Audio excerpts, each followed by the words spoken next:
के खाना रहता क्यों दूर है, इतना बता दे खाना मेरा क्या कसूर है।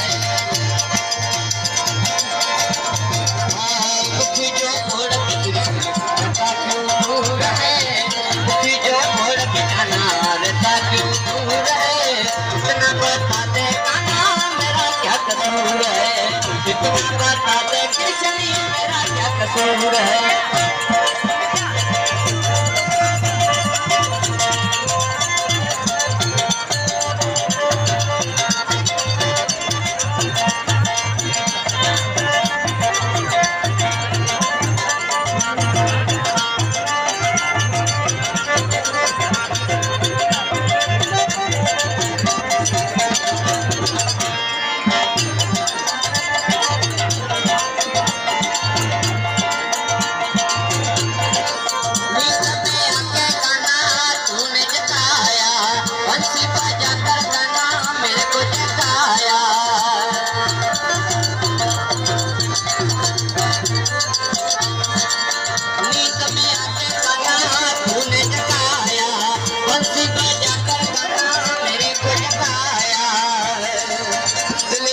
मेरा पिया मजबूर है, दिल जोड़ा कर मेरा पिया मजबूर है, इतना बता दे खाना मेरा क्या कसूर है, इतना बता दे कृष्ण मेरा क्या कसूर है।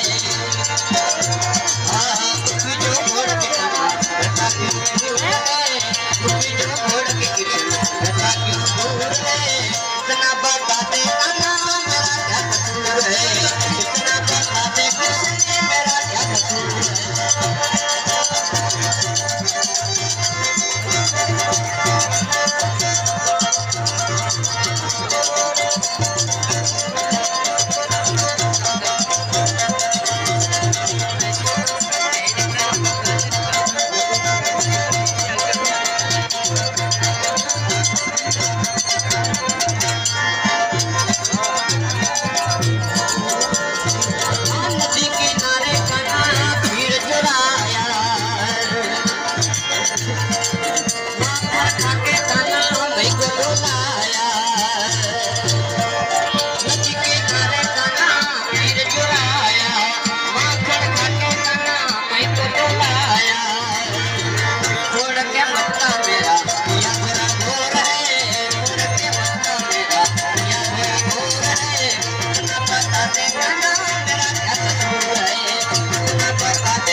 Thank you.